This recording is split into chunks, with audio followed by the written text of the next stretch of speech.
This is Gamer Weekly, bringing you the latest of what the video game scene has to offer. On today's show, I have Butterscotch Shenanigans, and we're going to talk about their latest game, Crashlands, and talk about pretty much shenanigans. All right, welcome to... no, whatever. We're rolling with it. That's the intro. Welcome to Gamer Weekly, where everyone acts extremely professional. We're all good here. Who needs classy intros? We like to play it by ear. We prefer to ruin every intro. That's the best way to go about it. You know, you need something that's a little more organic, all natural. You know, it's amazing. If you do an intro poorly enough, it turns into an outro, and you just get to leave. And you're done. It's like, well, that was terrible. I'm just gonna not do this. Thank you all for listening, and we're out. God. That was a good podcast. That was great. Good job. Wow, 1 minute. That's a great podcast. It's bite size. I like it. I don't have to commit much to it. It's efficient. So we have Butterscotch Shenanigans with us. Is this the whole team? This is the whole team. This is the whole team, and as you can see, they're a bunch of rascals. Mm-hmm. That's right. So how did the company get started? So back in the summer of 2012. Wait, should we introduce ourselves? Oh yeah, Yeah, do that. let's do that first. I'm Seth, and I program the games. That's mostly what I do. He programs everything in the games. I'm Adam, and I do all the web stuff, and I develop tools to make Sam's and Seth's lives easier, And your own. and my own life, obviously. But yeah, that's what I do. Sam and I make all the art and stuff. Cool. Also, all the PR. All the Okay, PRs. so also. how'd the company? Yes. Yeah, How so- did? Well, how did it? we're actually three brothers. So we didn't have to hire each other. We were hired into the same company at birth, as it turns out, and we slowly sort of got onto making games by way of game jams and Game Maker Studio, which is a fantastic 2D game making engine. And it's so easy to use that you can just kind of pick it up and go with it. And Seth in particular had always wanted to make games. I was just kind of flailing around. And Adam was getting a PhD in molecular biology. So we were kind of all over the place. And Seth and I ended up going into games here in St. Louis at a studio called Semitronics. And we were there for about 7 or 8 months. And at one point we were hanging out, all three of us together, and Adam was making wanted to make some cool science-based apps to help with his lab work stuff. And Seth, of course, wanted to make games, and I was just like, this sounds fun. I'll do things. And we were chatting it out, and we realized that we just needed a sort of umbrella corporation that we could all sort of pile our random projects into. So we didn't want it to be a studio. You know, there's a lot of game studios that are called studios or games or whatever else, but we figured we'd actually end up making a lot of different stuff since Adam wanted to make like titration apps and some other things. Those are pretty big. I believe Oh yeah, man, all the rage. was it Dilution Solution was the Shh, keep that quiet. I might still want to make it. so there was a bunch of stuff we wanted to do, and so Shenanigans was the broadest term we could come up with for just being able to do a lot of different stuff. And the butterscotch part just sounded good. Yeah. And that was it. The end. When I told people that I was interviewing a company called Butterscotch Shenanigans, the first thing that they were like was like, "Are you sure that's not like a ska band or something?" I'm like, "Yeah, I'm pretty sure of it." It could be. It sounds fun, and I guess that was kind of the point at the end of the day. And Yeah, we don't take ourselves super seriously, and we don't want other people to take us very seriously either. So that was kind of the strategy. I was kind of getting that vibe. So I think it's going over pretty well. It's been working out pretty well for us. Yeah. I think you guys have found your niche. Like I think you're there. I think you guys are ready for the big time now. Oh yeah, man. So tell me about your guys' latest game. Yeah, Adam. Okay, fine. So our latest game is Crashlands, which is on basically anything a person would have in their home, I guess. So a toaster. PCs, Macs, toasters, USB coffee warmers, like anything you want, you can probably get it on. We launched it 4 weeks ago now, 3.5 weeks ago. January 21st. We've been working on it for 2 years. For me, it's been a year and a half because I joined the company 6 months after Sam and Seth started making it. And it's basically just this big open world crafting adventure story RPG game. It's not a survival game. It is not a survival game, which we get a lot. Mm-hmm. So, yeah, there's no starvation, no permadeath, no survival concepts whatsoever. There's no roguelike elements to it. Correct. No. Correct. So there is a full-fledged story that goes with the game. Oh yeah, it's like a 40-hour epic.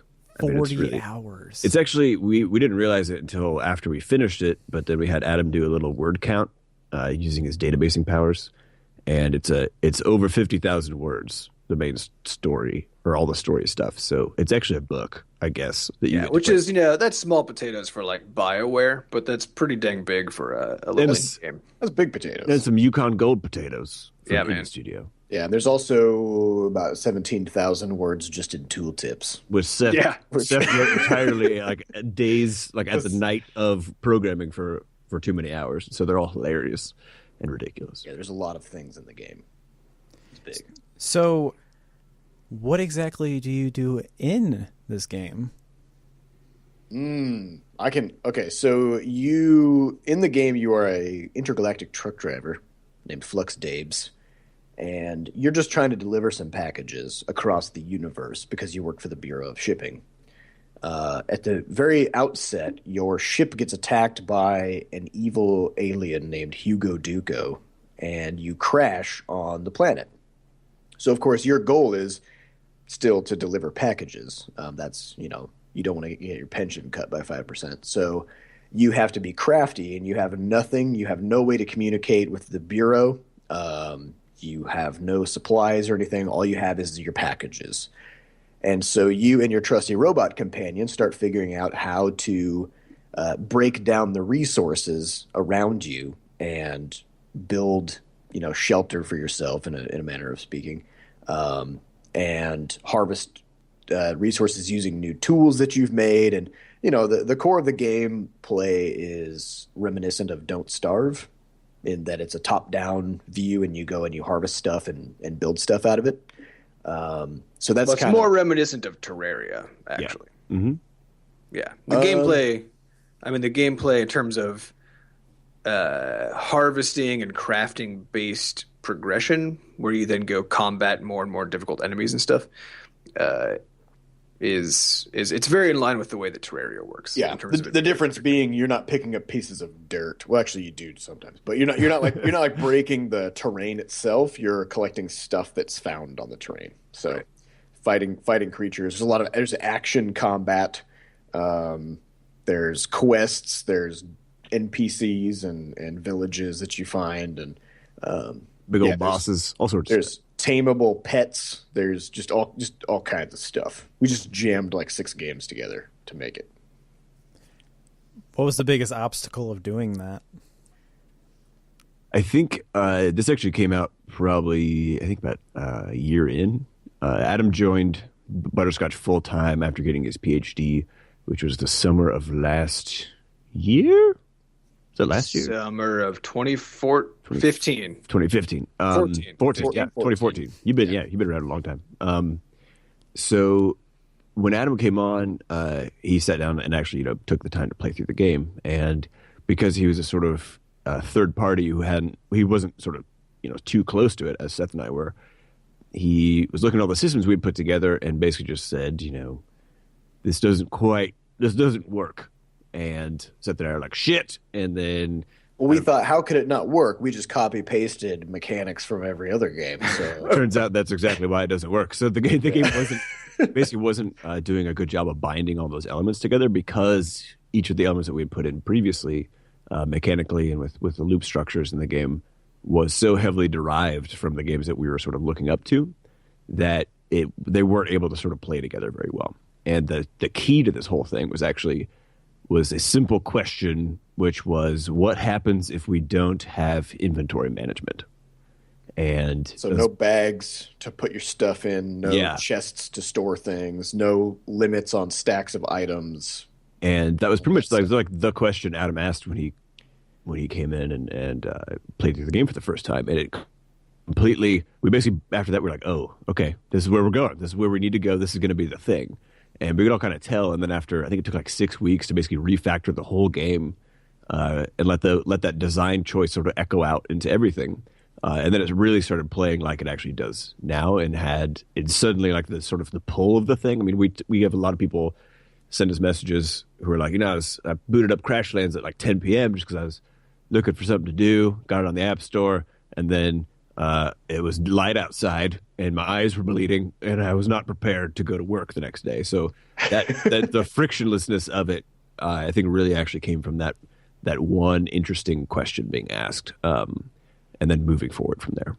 Yeah, and I think having to stop what you're doing to dig through a bag is one of those things that we all just kind of take for granted as like being part of games. But the way that we kind of looked at it is it's one of those spots in gameplay that makes you turn the game off. Like it's such a break from adventuring and fighting and exploring and questing, doing all this interesting stuff.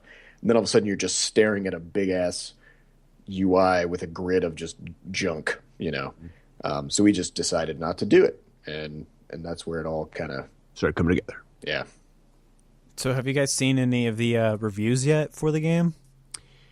Yeah, we've seen a lot of them, the good ones and the bad ones, but they're primarily good. So I was on Metacritic. And that's how I found out about you guys. I was on Metacritic, and your app had a 99 out of 100. Yeah. Yeah, and I was like, what? Why is no one... How did I know? Well, this is on iOS. So this is something that we found really interesting, is we put the game on PC, Mac, iOS, and Android, and it's the same. It's the same game. Same content, same gameplay. Everything's the same. The iOS and Android reviewers they just talked about the game's mechanics in their reviews, and they talked about what they liked about it, what they didn't like, whatever, and then they would give it a rating. All the PC reviewers would kick off their review by talking about how this is a mobile game. Like that's where they would start, and then they would explain why they thought all these different mechanics in the game weren't good because the game was a mobile game. And so on iOS, our Metacritic score is in like the upper 90s, but from the PC crowd, our Metacritic score is in the 70s. Right. Even though the game is completely identical across both platforms, which we thought was interesting. It's also been fun though, because we were very proud of the game. We ran a beta for a month and fixed a bunch of stuff with it and really made it super slick. And we got really good feedback from everybody that essentially that the game was good, But I think all of us were very surprised when because someone linked us to the Metacritic thing when it was at a perfect 100 for I think like the first week, and then now it's down to 95, right? As more reviews have kind of trickled in, but still that puts us as one of the top games of all time on the App Store, which is nuts because 3,000 games come out a week now, so it's like that's just a weird thing to be in. I think it feels good. It's nice, Yeah. So you did a screenshot of it, and then you put it on the wall, and it's like that's how it always was. It hasn't changed. Yeah, right. Don't look for it. It's the same. I promise you. It's good though, because could you imagine being a studio that makes a game that, as one of your early games, so we've been around for 3 years as a studio. If we did manage to land a perfect 100 score on Metacritic, how do you follow that? Like everything you do is just going to be viewed compared to that thing that you did, right? Well, fortunately, most people don't give a crap about Metacritic scores, so that's true. I mean, our biggest concern is player scores. Yeah, which are also ridiculously high, as it turns out. I was about to say, because like it's going to turn into a Half-Life conundrum. It's like, you made like one of the most iconic games of all time. How do you count to 3? Right. You know why they're not counting to 3, right? Because they're like, well, I guess we're done. There's too much anticipation for Half-Life 3. I think if they would People have are gotten always on going to be that, disappointed, no matter how good it is. yeah. But I mean, if they would have gotten on that early, like pumped it out within a year and a half, I think it would have been okay. But now it's been like a friggin' decade, and everyone's so hyped. If they said anything about it, there's no way it could ever live up to the hype. So they're kind of doomed. They shot themselves in the foot. They'd have to subtitle it really cleverly, like Half-Life 3, this game might be okay, we guess, or something. Or if they called it like Half-Life Origins, and it's still a sequel or something. But right, Half-Life 1/3, like it's going to be probably a third as good as you think it is. Yeah, that would do it. That would do it. I find that anytime something gets talked about for Half-Life, part of me is like, don't fall for this. But then the other, which is like the 80% of me, is like, this could be it. Yep. Here we go. Nope. So every time I always get duped. Like there was somebody on Reddit who was like, I am a former Valve employee. Here's all the things. This is why it's taking so long. And it looks so legit. I was like, finally, I just wanted something, anything. And to cling to. And then I was duped. And I was like, I should have known better. It was Reddit, after all. Well, because the same thing happened with Fallout 4. Someone was talking about like, yeah, it's going to take place in Boston, and they had like 98% of the game correct, and everyone's like, oh, it's just like Fallout, like this is going to be it, and it wasn't at all. And and that Fallout thing was like, that was just a really extremely lucky guess. So, yep. Yeah, no, that heartbreak every single time. My girlfriend has no idea why I'm obsessed with Half-Life. So did you play Half-Life 2? Half-Life? Did you play the originals? No, well, okay, so she just got into to gaming. Like I gave her Animal Crossing, and from there it's just sprouted into something magical. Like, has she played Crashlands yet? Because that's a pretty good. It is actually a good game. intro. So 10 out of 10 would suggest. I have been looking for games for like mobile and stuff for her to check out, and I'm definitely gonna tell her to check out this game because one, I mean, not gonna lie, this has been pretty awesome, and two, like the game is doing extremely well, especially for like a paid app. Like paid apps for like Google Play stores, it's super rare they're for risky. them to they're super risky because like, why should I pay $5 when I can find something that's free? It's like, well, if you pay $5, you're going to have a game that's not going to like manipulate you the entire time. Yeah. Right. Yep. So the other question they ask on Android is, why should I pay $5 when I can just go download this for free on some website? Download this exact game. This exact game. Yeah. Which, is true. I mean, we know that 90% of our players on Android are not paying for the game, but, that's just... it's just the way that's just life. Just have a little donate button in the corner, like, hey, if you pirated this, like that's cool that you're enjoying it, but we need money. Yeah, they wouldn't click that button. Nope, not a chance. But no, I mean things are going really well. For us, a lot of it was we don't like making. I mean, our origins are in mobile games. Our other games are all mobile only. And the first game that Sam and Seth made together was, and launched as under Butterscotch Shenanigans, was Towel Fight 2. And it's a cool game. It got really good reviews at the time and all that, but it just bombed in the store. It was a pay upfront game. Yeah. And it's because pay upfront is super risky. And so the next game was a free-to-play game where, you can buy stuff in the thing. And the frustration we've always had since then, and all the games up until Crashlands were the same, the frustration we've always had is that a tremendous amount of our game design discussions are then wrapped around, okay, how do we break this game into purchasable pieces without breaking the game? And so that the free version of the game is still good enough that people like it, but they still want to buy the other components of the game, otherwise they won't pay us anything ever. But those other parts of the game that they buy won't break the balance so hard that it becomes too easy. It's just a nightmare. We tried to do this song and dance with Crashlands about it. I think we're like 6 or 7 months into development, and we're like, okay, how do we start thinking about monetizing Crashlands, right? And we worked at it for like 2 weeks trying to come up with something, and it just felt disgusting. Everything we did just ruined the game, so we're just like, fuck it. we'll just sell it. Yeah, I guess this is what we have to do. Yeah. Yeah. Well, it was because the conception of the game wasn't designed around monetizing it. It was, here's what we want the game to be. And then later on, we had to try to basically just break apart the game to do it that way. And that sucks. It isn't fun. It's not fun from a design perspective, because then it becomes this weird, it creates this really weird relationship between us as people making a thing for people to enjoy and those people that now becomes all about money. When you also have to think about the cynical assumptions that you have to make as a developer in order to do that, which is basically like nobody values the thing that I make.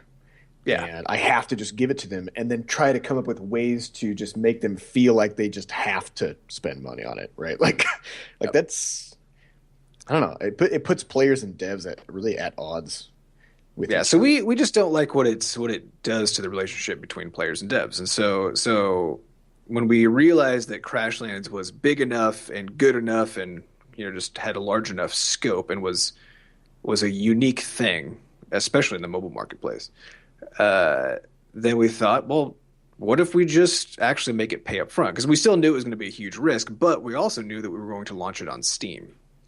And Steam is a place where people still buy games. And so we figured, worst case scenario, the thing completely bombs on mobile because still nobody will pay for it. But at least we'd still have Steam sales.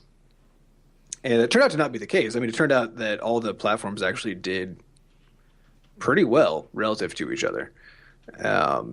And things ended up really just kind of working out. But I mean, that mostly has to do with how people perceive the game and the fact that we got all this front page treatment and we had early reviews that were very glowing, and there's a lot of stuff. There's a lot of stuff that allowed that to happen. So it doesn't necessarily mean we can replicate it, but I think our ideal scenario from here on out is going to be to keep making pay upfront games. It just makes a much healthier relationship between everybody involved in the process. Mm-hmm. I found that any type of microtransaction in any type of game, it seems like the one that everyone is okay with is cosmetics.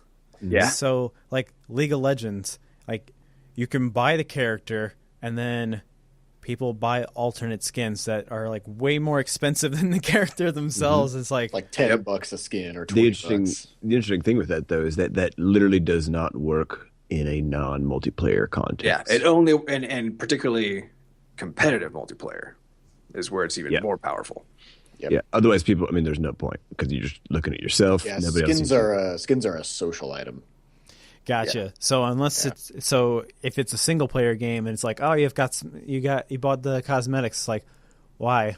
Like, no one's going to see that. And people still do it, but the motivation is way lower because the reason that people do it is because they want to differentiate themselves from other people, or they want to show off in some way. And that only works in the social space of games. So what you're saying is that there's not going to be a special beach party skin for Badlands. For Crashlands, no, absolutely not. Well, I mean, it's worth a shot. Yeah, everyone likes it. Just have like a random free update. Have like special skins free, and then people log on and then like they check out their character and the dude's just wearing a bikini and there's like, what happened? The best part would be just if we put it over the armor suit. Yeah. Beach party flux, just like wear a swimsuit on top of the power suit. Yeah. That should be the most powerful armor in the entire game. It would go along with typical RPGs to just put her in a bikini, say somehow this is super powerful armor that doesn't even cover her body. But it's an RPG video game, so that's just how it works. Yeah, pretty much. I mean, there's definitely no way to attest that. So I feel like I've had you guys on longer than you guys said you wanted to, which, hey, that's not bad. It was a good conversation. It was good. I feel like we've accomplished a lot today. I feel like I've grown as a person after this. We solved a lot of the world's problems. That's right. It's been a good meeting. A lot of people, they come in, they're like, I don't know if we accomplished anything. I can guarantee that we walked away with something today. Feeling it. We did. So thank you guys so much for sticking around, for helping me and making sure that you weren't gonna, like, I don't know. There's so many like technical difficulties that were happening that I was like, I was losing my mind, and then you guys are probably just like, he'll come around, right? I don't know. We were just chatting. Yeah, we've got work to do. So, we were discussing business plans and planning out our work, and we don't just let time go. So it's fine. Man.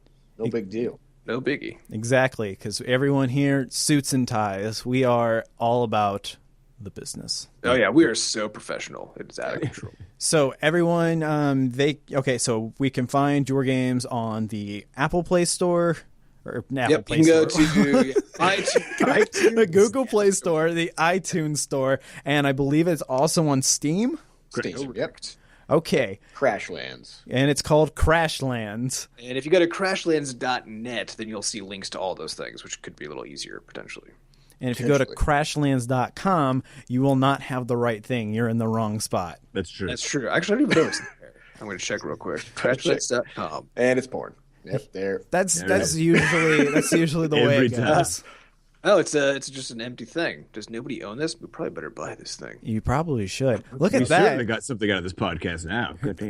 Look at that. Not only did we accomplish a lot, we accomplished even more right on the tail end. It's like a nice little cherry on top. Yeah. So once again, thank you so much, Butterscotch Shenanigans, for coming on to the show. This has been interesting, to say the least. It's been great. Thanks for having us. Thank you. Thanks for having us. All right. And thank you, everyone, for listening. Yeah. Thank you for listening to this week's Gamer Weekly. This is Justin Banster signing off.